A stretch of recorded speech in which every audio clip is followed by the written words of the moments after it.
Would you pay millions of dollars for a special license plate number? What about a phone number? Are the Milky Way bars you find in Qatar the same as they are everywhere else in the world? Today, I'm going to show you a few fun facts about life in Qatar.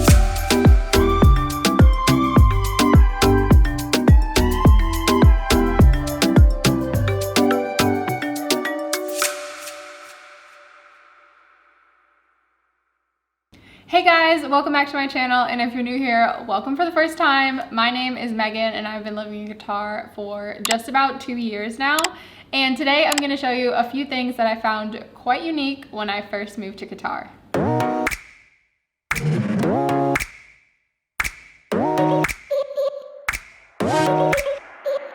The first few things I'm going to talk about are all around grocery shopping. In Qatar, you may be surprised that grocery stores are not actually standalone buildings. In fact, most of them are located within shopping malls. It's common to spend some time food shopping and then wheel your grocery cart over to the nearest clothing store and look for some new outfits. You can leave your grocery cart with the security person just outside the store in exchange for a ticket. It's like valet for your shopping cart. After getting used to this, I actually find it really convenient. It's actually nice to have a one-stop shop for essentially everything you need. You can go from the grocery store to the electronics store, to H&M, to a jewelry store, all within the same shopping cart and without ever having to go back to your car. It's also great in the summer as temperatures are routinely over 110 degrees Fahrenheit during the day, and no one wants to have to go out there if they don't have to.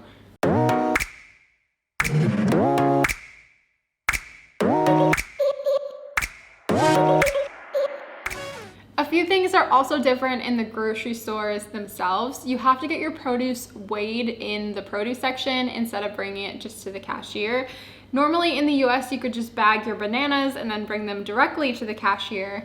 The checkout counters in the US have a built-in scale at the scanner, so the cashier can just type in the produce code and the bananas are weighed at the checkout. Qatar doesn't have this feature, so you have to get your produce weighed and tagged before you go to the checkout. One embarrassing trip to the checkout without doing this, and you'll definitely remember to do it next time.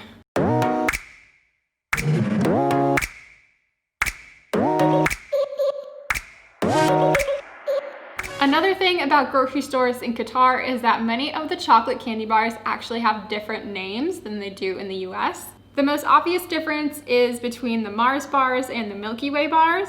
Here, the Mars bars are about the same as the US Milky Way bars. They're made with chocolate and nougat. However, the Qatari Milky Way is basically the US Three Musketeers, and Three Musketeers don't exist here. Another difference in Qatar is that they have these bars called Bounty, and these bars are basically an Almond Joy without the almonds, so it's just chocolate and coconut. So if you're into almonds with your chocolate and coconut, you have to bring your Almond Joys from the US.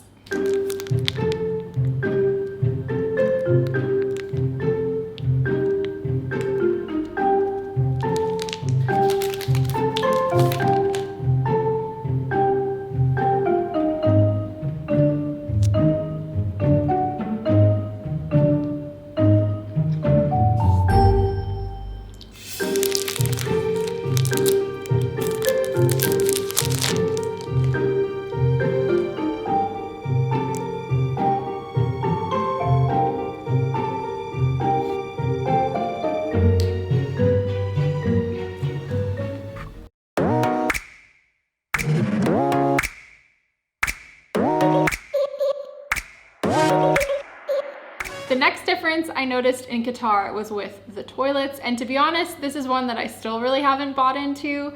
I still use a toilet like I do in the US with toilet paper, but if you really want to go the Qatari way, you have to use the bidet. Every toilet in Qatar, I mean every toilet, public ones included, includes this small hose called the bidet. I actually find this one a bit inconvenient, probably because I didn't grow up with it. Often the floors of the public toilets become quite wet with everyone using these little hoses. I don't know, I just can't really jump on the bandwagon with this one. But one thing about Qatar public toilets is that even if the floor is soaking wet, the bathroom and the toilet itself will still be spotless.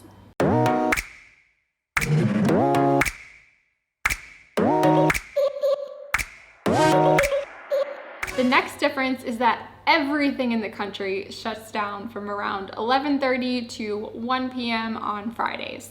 Qatar is a Muslim country, which I knew when I moved here, and the weekends here are Friday and Saturday. Friday mornings are for prayers, and during that time, the entire country stops what it's doing for that.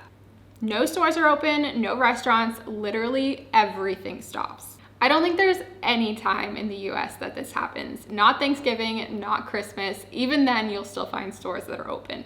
So I think it's actually really impressive that an entire country stops what it's doing for an hour on Fridays every single week.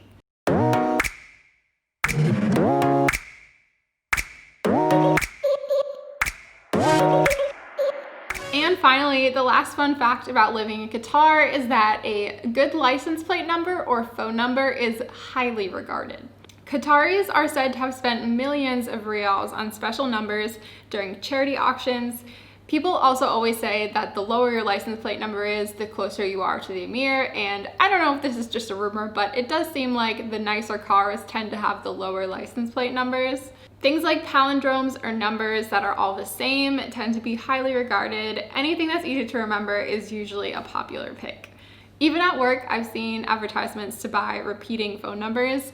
If nothing else, it makes for a fun driving game to try and see what the lowest number you can find is. I think I've seen one around 100, but I've never seen one with just double digits or a single digit. Someday, maybe.